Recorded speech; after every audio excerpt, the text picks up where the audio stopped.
오늘 말씀은 여기 계시지 않고 살아나셨느니라 이런 제목입니다. 오늘 6절 말씀 보니까 천사들이 예수님의 무덤에 찾아온 여인들에게 이야기하죠. 야, 너희들 왜 무덤에서 예수님을 찾냐? 예수님 살아나셨다. 이런 말씀이거든요. 한번 따라서 하시죠. 여기 계시지 않고 살아나셨느니라. 오늘 우리는 사순절을 보내고 부활주의를 맞이하게 됐습니다. 예수님은 지금부터 약 2000년 전 이날 세상 모든 죄인들의 죄를 대신해서 십자가를 지시고 운명하신 다음에 3일 만에 다시 살아나셨습니다. 그래서 오늘 그 당시의 상황을 좀 살펴보면서 우리에게 주시고자 하는 교훈을 좀 살펴보려고 합니다. 오늘은 좀 말씀을 좀 읽어 나가면서 좀 제가 해석을 해 나가려고 합니다. 먼저 우리 1절, 4절 우리 다 읽었던 말씀인데요. 다시 한번 읽어보도록 하겠습니다. 시작. 안식 후 첫날 새벽에 이 여자들이 그 준비한 향품을 가지고 무덤에 가서 돌이 무덤에서 굴려 옮겨진 것을 보고 들어가니 주 예수의 시체가 보이지 아니하더라. 이로 인하여 근심할 때에 문득 찬란한 옷을 입은 두 사람이 곁에 섰는지라. 예수님은 목요일 날 밤에 붙잡히셨습니다. 그리고 그때부터 여기저기 끌려다니면서 잠도 못 주무시면서 재판을 받으셨죠. 그러니까 그 인민재판식으로 없는 죄를 만들어서 이렇게 예수님을 고발한 거죠. 또 예수님께서 거기에 대해서 변명하지도 않습니다. 그러시다가 금요일 날 사형 선고를 받습니다. 세계적으로 가장 불합리한 재판일 거라고 봅니다. 그것도 빌라도가 그 당시에 종교 지도자들의 어떤 압력에 의해서 그것을 받아들이죠. 그래서 금요일 날 아침에 십자가에 달리시고 이제 정오에 12시에 십자가에 달리시고 오후 3시에 운명하셨다 기록을 하고 있습니다. 그리고 나서 아리마대 요셉이라고 하는 부자가 그 당시에는 공회원, 국회의원이죠. 그분이 예수님의 시체를 모셔다가 자기의 무덤에다가 집어넣습니다. 이 당시에 유대인들의 무덤은 부자들은 돌무덤이었거든요. 돌을 파서 바위가 되어 있으면 그 바위를 파서 그 안에다가 시신을 모시고 그리고 문을 닫는 그런 형태입니다. 그러니까 우리처럼 그냥 땅에 묻으면은 그냥 썩어서 없어지는 그런 형태가 아니고 어떻게 보면은 미이라처럼 되는 그런 형태의 무덤이라고 볼 수가 있습니다. 그렇게 해서 예수님이 이제 무덤에 갇히시고 토요일 날은 이제 온전히 하루를 보내시고 그리고 그 다음 날 우리로 말하면 일요일 주일이 되는 거죠.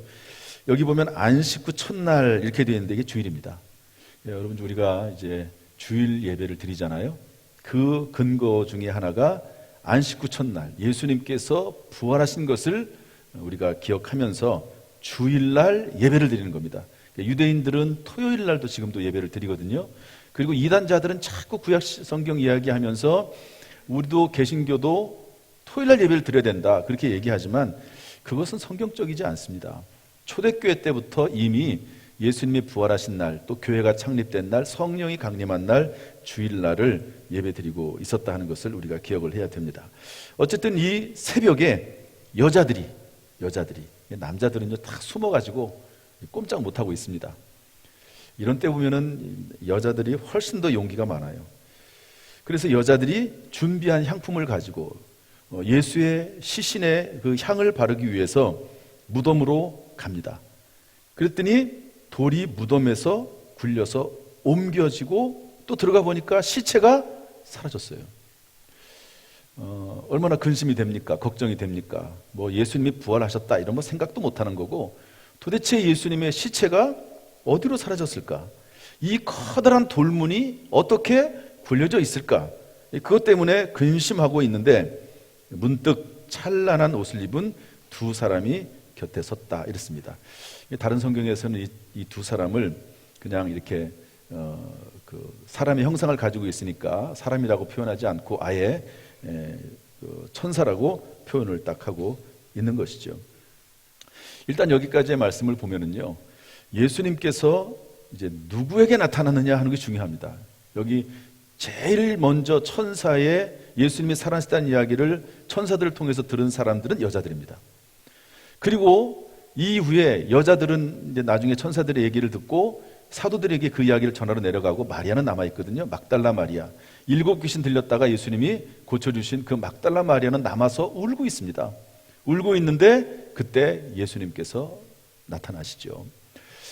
여러분, 예수님이 처음 이 땅에 오셨을 때도 누구에게 제일 먼저 나타났냐면 가난한 사람들, 천한 직업을 가지고 있었던 목자들에게 나타나셨습니다. 천사들에게, 목자들에게 얘기해서 목자들이 와서 예수님을 경배했거든요. 그런데 예수님께서 부활하시고 제일 처음에 만나주신 사람도 누구냐면 여자입니다. 여자는 그 당시에는 아주 낮은 계급이라고 볼 수 있거든요. 요즘이야 뭐 역전됐지만 옛날에는 여자들은 말도 듣지 않고 여자들은 숫자를 셀 때 계수하지도 않았습니다. 그렇게 천하게 여겨져 있던 여자들, 발언권도 없고 재산권도 없고 그런 존재가 여자들이거든요. 그런데 그 여자들이 예수님의 그 무덤에 찾아갔을 때 예수님께서 제일 먼저 만나 주십니다. 여러분, 예수님께서 아주 귀한 설교 산상수훈의 말씀을 하시죠. 그런데 그 산상수훈의 첫 번째 말씀이 뭡니까? 가난한 사람은 복이 있나니 하나님 나라를 볼 것이요. 이렇게 되어 있거든요. 한번 따라합시다. 가난한 사람은 복이 있나니, 가난한 사람은 복이 있나니. 철저히 예수님은요, 태어날 때부터 가난한 사람으로 오셨고 가난하게 살으셨고 그리고 비천하고 그리고 연약한 사람들을 초청하셨고 그리고 그들과 함께 거하시다가 그리고 부활하셔도 가장 천한 부류에 있는 사람을 만나셨다 하는 것을 알 수가 있습니다. 왜 그랬을까요? 그분들은 간절하기 때문에 그렇습니다. 저는 그렇게 해석을 합니다. 간절하지요. 그래서 이 마음이 가난한 사람 복이 있다 그러는데 거기를 이제 어떤 분들은 심령이 가난한 사람은 이제 다른 성경에는 그렇게 번역이 되어 있기도 하거든요. 교만한 사람은 예수님 만나기 어렵습니다. 하나님을 만나기 어렵습니다. 하나님이 어딨냐 내 주먹을 믿으라고 하고 믿지 않습니다. 그러나 가난한 사람, 심령이 가난한 사람은 겸손하게 예수님께 나와 오는 것을 볼 수가 있습니다. 그래서 예수님께서 뭐라고 말씀하십니까? 부자가 천국에 들어가는 것이 낙타가 바늘귀로 들어간 것보다 더 어렵다 이렇게 말씀하고 있거든요. 불가능하다는 말입니다. 그것을 사실 여부를 따진다 이런 걸 떠나서 겸손한 사람, 마음이 가난한 사람, 이런 사람들이 주님을 만나게 되어 있다 하는 것을 알려주고 있습니다. 여자들이 비록 비천했지만 예수님 만나러 갔을 때 시신에라도 그 예를 다하려고 했을 때 주님이 만나 주셨던 것을 볼 수가 있습니다. 오늘도 우리가 주님의 전에 나올 때 가난한 마음으로 겸손한 마음으로 주님에 나오면 하나님께서 반드시 음성을 들려주시고 위로하시고 소망을 주실 줄로 믿습니다. 오늘도 주님이 주시는 이 부활절의 새로운 힘이 우리 가운데 임하기를 주님의 이름으로 축복합니다. 여자들이 다 두려워하지요. 우리 다음을 읽어보겠습니다. 5절부터 7절까지 읽어보겠습니다. 다 같이 시작. 여자들이 두려워 얼굴을 땅에 대니 두 사람이 이르되 어찌하여 살아있는 자를 죽은 자 가운데서 찾느냐? 여기 계시지 않고 살아나셨느니라. 갈릴리에 계실 때에 너희에게 어떻게 말씀하셨는지를 기억하라. 이르시기를 인자가 주인의 손에 넘겨져 십자가에 못 박히고 제3일에 다시 살아나야 하리라 하셨느니라 한데. 여자들이 다 무섭죠. 갑자기 찬란한 옷을 입은 두 사람이 나타나서 있으니까 겁먹고 땅에 엎드렸습니다. 그랬더니 그 두 사람이 천사들이 얘기합니다.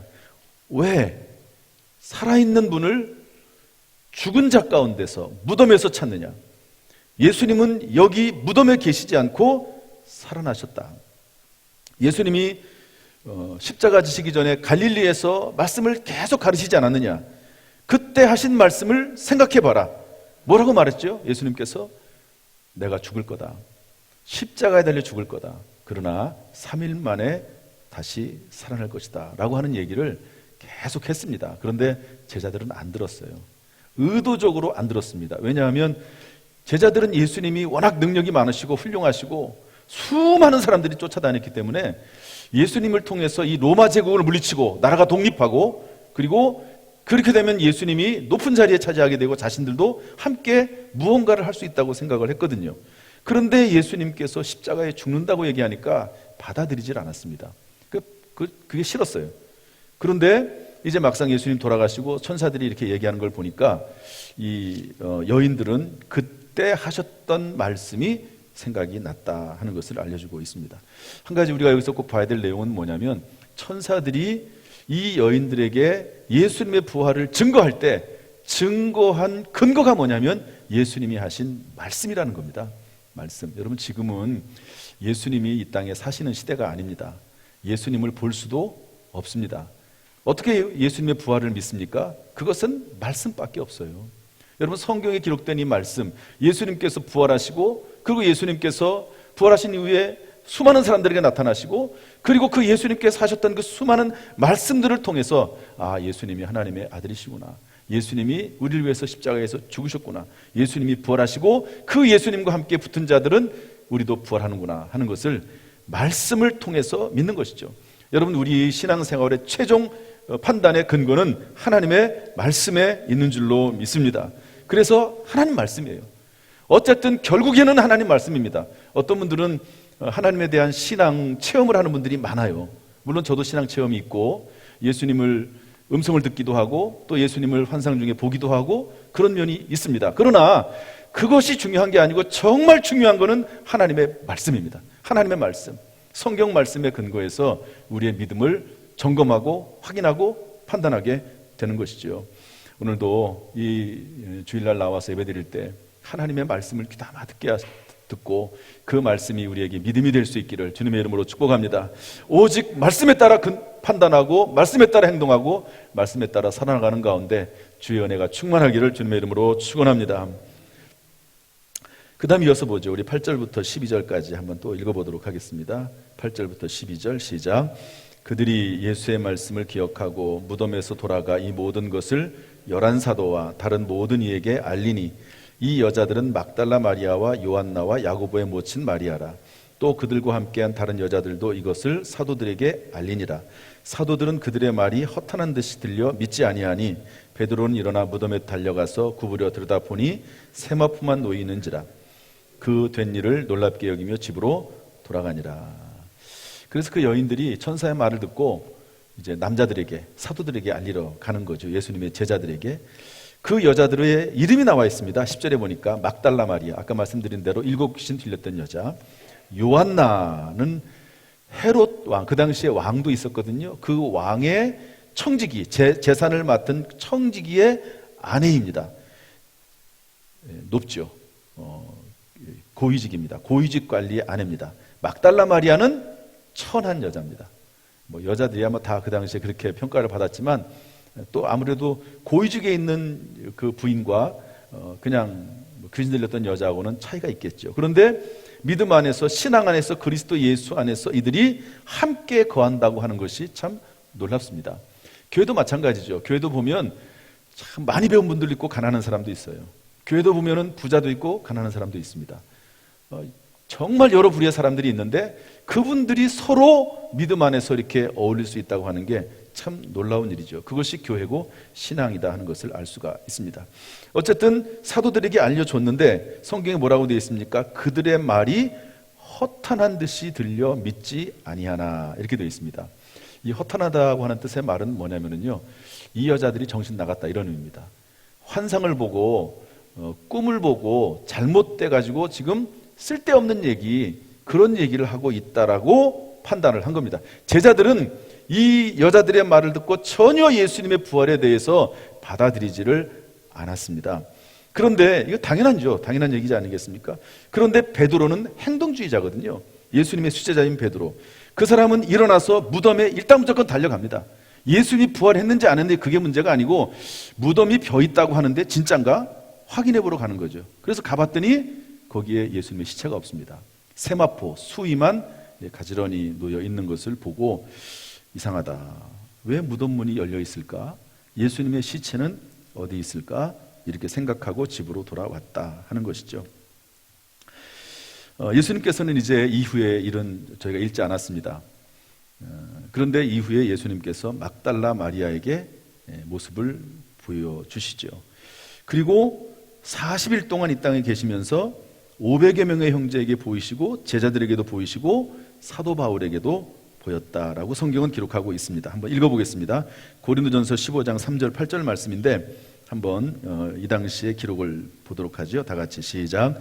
내가 받은 것을 먼저 너희에게 전하였노니 이는 성경대로 그리스도께서 우리 죄를 위하여 죽으시고 장사 지낸 바 되셨다가 성경대로 사흘 만에 다시 살아나사 게바에게 보이시고 후에 12제자에게와 그 후에 500의 형제에게 일시에 보이셨나니 그 중에 지금까지 대다수는 살아있고 어떤 사람은 잠들었으며 그 후에 야고보에게 보이셨으며 그 후에 모든 사도에게와 맨 나중에 만삭되지 못하여 난 자 같은 내게도 보이셨느니라.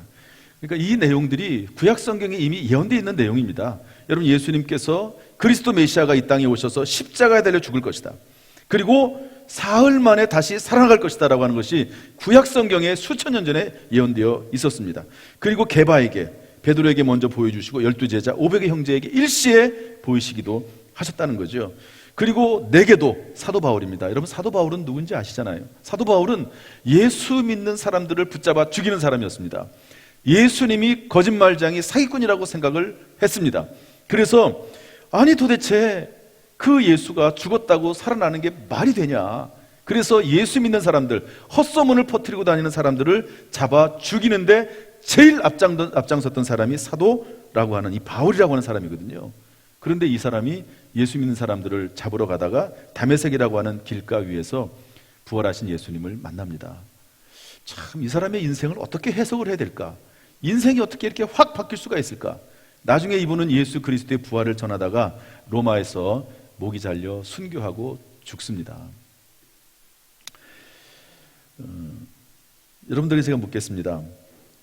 예수님께서 오늘 부활하셨다고 믿는 사람들이 모여서 이렇게 예배를 드리고 있거든요.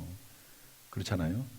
죽었다가 살아났다는 것을 믿는, 참 도대체 이해가 안 되는 분들이 여기 모여 있는 겁니다. 여러분들 예수님이 죽었다가 다시 살아나신 거, 예수님의 부활을 믿습니까? 진짜로 믿으세요? 좀 이상한 거 아니에요? 이상하지 않아요? 저는 이상했거든요. 저는 모태신앙인데 어렸을 때는 잘 몰랐는데 중학교, 고등학교 되면서부터 조금씩 의심이 들기 시작을 했습니다. 정말 하나님이 살아계실까? 하나님의 살아계실까에 대한 문제는 제가 대학교 3학년 때 집마다 지은이가 있으니 만물을 지으신 이는 하나님이시다, 이 말씀 가지고 깨닫게 됐고, 그 다음에 정말 예수님이 부활하셨을까? 그 문제도 또 고민이 됐거든요. 그러다가 제가 예수님의 부활을 믿게 된 그때는 이제 체험 전입니다. 이제 제가 예수님의 음성을 듣고 또 이제 환상을 보고 했던 그때 그 이전이거든요. 예수님이 부활하셨다라고 하는 것을 아주 확신하게 된 근거가 하나가 있었습니다. 그것이 뭐냐면 제자들의 모습인데, 여러분, 이 당시에는 예수님의 빈 무덤에 대한 주장이 두 가지가 있었습니다. 하나는 제자들이 말했던 것처럼 예수님 부활했다, 첫 번째고요. 또 하나는 종교 지도자들, 예수님을 십자가에 못 박아 죽였던 사람들이 했던 이야기, 그건 뭐냐면 십자가에 달려 죽은 예수의 시체를 제자들이 훔쳐갔다, 두 가지였습니다. 훔쳐갔든지 아니면 예수님이 실제로 부활하셨든지, 이 두 가지밖에는 없어요. 어떤 다른 무엇이 뭐가 있습니까? 예수님 무덤이 비어 있는데 진짜로 부활했든지 아니면은 제자들이 수체를 훔쳐갔든지 그래가지고 거짓말을 하고 다니는 거든지 둘 중에 하나밖에 밖에 없습니다. 그런데 일단 예수님의 시체를 제자들이 훔쳐갔다라고 하는 것은 좀 어렵습니다. 왜 어렵냐면 그 당시에 예수님께서 이렇게 3일 만에 다시 십자가를 지고 다시 부활한다고 하는 얘기를 예수님 말씀하셨거든요. 근데 제자들은 그걸 기억하지 않았어요. 그런데 종교 지도자들은 기억을 했습니다. 그래서 본인들이 예수님을 십자가에 못 박는 일에 앞장섰으면서 예수가 자기가 입술로 3일 후에 살아난다고 했기 때문에 그 예수의 무덤을 지켜야 된다고 그렇게 얘기를 했습니다. 그래서 예수님의 돌 무덤에다가 뭘 했냐면 로마 황제의 이름으로 봉인을 했습니다. 봉인은 뭐냐면 군인들이 지키는 겁니다. 만약에 이 봉인을 떼거나 무덤문을 옮기게 되면 적어도 예수가 말했던 3일 안에 그런 일을 하면 전부 처벌됩니다. 아주 심한 처벌을 받게 되어 있습니다. 그래서 4명이 한 줄 이뤄가지고 계속 3일 동안 60여 명이 그 무덤을 지켰거든요. 그 그 군인들을 뚫고 더구나 백주 대낮에 그 사람들이 지켜보는 가운데 무덤 문을 굴려서 예수의 시체를 끌어내서 가지고 간다. 사실은 그럴 수도 있을지 모르지만 상식적으로 있을 수가 없는 일입니다. 그래서 그거는 받아들일 수가 없어요. 현실적으로 예수님의 제자들이 시신을 훔쳐간다는 것은 있을 수가 없습니다. 그러면 예수님이 부활하신 것밖에 없는데, 그러면 예수님이 진짜 부활했다라고 하는 것의 증거는 뭐냐? 저는 제자들의 행보가 예수님의 부활을 증거한다고 봅니다. 이게 어떤 소책자에 나오는 글인데요, 제가 그 글을 읽으면서 참 너무 감동을 많이 받았습니다. 예수님의 십자가 이후 숨어 지내던 제자들이 어느 날 갑자기 숨어 지내다가 문 밖으로 다 뛰쳐나왔어요. 그러더니 예수 그리스도가 부활하셨다고 외치고 다닙니다. 그러니까 종교 지도자들이 전부 말리죠. 그리고 불러다가 너희들 만약에 그것을 계속 전하면 너희들 죽을지도 몰라 협박합니다. 그리고 핍박합니다. 그리고 고문합니다. 그런데도 불구하고 순교하면서까지 예수 그리스도의 부활을 전합니다. 사도 요한 빼고는요, 나머지 모든 제자들이 다 순교합니다. 이것은 실제 부활이 아니라면 도저히 있을 수 없는 일입니다. 예수님의 시체를 자기들이 살아나지도 않았는데도 불구하고 예수님이 살아나셨다고 외쳤다고 생각을 해봅시다. 거짓말이죠. 여러분, 잠시 자기의 유익을 위해서 거짓말을 할 수는 있습니다. 그러나 자기들이 꾸며낸 그 거짓말 때문에 고문을 당하고 박해를 당하고 심지어 목숨까지 잃어버린다, 순교하게 된다. 여기까지 나갈 수 있을까요? 여러분들은 여기까지 나갈 수 있겠습니까? 내가 거짓말을 지금 하고 있어요. 그런데 그것 때문에 잘못하면 내가 죽어요. 고문당해요. 거기까지 갈 수 있을까요? 그것도 한 명이 아닙니다. 한 명은 뭐 정신 나간 사람 그럴 수 있겠죠. 한 명이 아니고 예수님의 제자 11명이 다 그렇게 죽습니다. 그리고 예수님을 따르던 수많은 사람들이 순교의 대열에 동참합니다. 로마 시대의 네로 황제가 기독교인들을 엄청나게 고문했습니다. 예수 믿는다는 것 때문에 가죽을 벗겨서 죽이고, 끓는 가마에, 기름 가마에 집어넣어서 튀겨서 죽이고 별의별 짓을 다 했습니다. 그런데도 예수님의 부활을 증거하고 신앙을 포기하지 않았습니다. 대한민국 일본 제국주의에 교회가 극심한 탄압을 받았습니다. 우리 교단도 일본에 의해서 해산됐습니다. 공산당들은 협박과 회유와 살해를 했습니다. 예수 믿는 것 때문에. 그러나 그렇게 할 수 없는 거죠. 예수님을 배반할 수가 없는 거죠. 왜? 예수님께서 나를 위해서 십자가에서 죽으셨는데 그 예수님을 배신할 수 없어서. 물론 신앙을 포기한 사람도 많습니다. 그러나 진짜로 예수님을 만난 사람들은 포기하지 않고, 그러는 가운데 예수님 이후 2000년의 시간이 흘러왔고 그 예수 그리스도의 메시지가 대한민국에도 왔고, 그리고 우리도 그 예수 믿고 이 자리에 앉아 있는 거죠. 여러분, 무언가 있지 않고서는 있을 수 없는 일입니다. 그 시초가 누구냐면 예수님의 제자들이거든요. 예수님을 만나고 부활하신 예수님을 만나지 않고서는 도저히 있을 수 없는 일이다 하는 것을 알 수가 있습니다. 여러분, 이것이 부활주일입니다. 그냥 예수님 부활했대, 즐거운 날이고 기쁜 날이니까 우리 가서 예배 드리고 우리 즐거워하자, 그런 차원이 아닙니다. 예수님께서 부활하심으로 그 부활을 믿는 사람들은 예수님이 첫 열매가 되시고, 부활을 믿는 그 사람들은 함께 예수님과 함께 부활을 할 것이다 라고 하는 것이 성경의 교훈입니다. 이것은 또한 우리에게 주고 있는 의미가 큽니다. 그리고 지금까지 수많은 사람들이, 그 예수님의 부활을 믿은 사람들이 인생의 부활을 가져왔습니다. 그렇지 않겠습니까? 예수님 부활하셨지, 죽은 자 가운데 살아나셨지, 그렇다면 내 이 어렵고 힘들고 고난스러운 생활 가운데서 예수님께서 나를 소생시키시고 회복시키실 것이다 라고 하는 믿음을 가질 수가 있는 거죠. 그래서 위대한 인물들이 기독교인 가운데 얼마나 많이 나오고, 특별히 가난하고 힘들고 정말 죽을 수밖에 없고 사업이 망하고 병든 사람들 중에서 예수 믿고 변화된 사람들이 얼마나 많은지 모릅니다. 예수님의 복음 자체가 그렇기 때문에 그렇습니다. 오늘 부활주일에 다시 한번 우리의 부활 신앙을 회복하고, 그리고 예수 그리스도를 믿는 믿음 가운데서 달려나가고 감사하고 영광을 돌리는 복된 시간 될 수 있기를 주님의 이름으로 축원합니다. 할렐루야.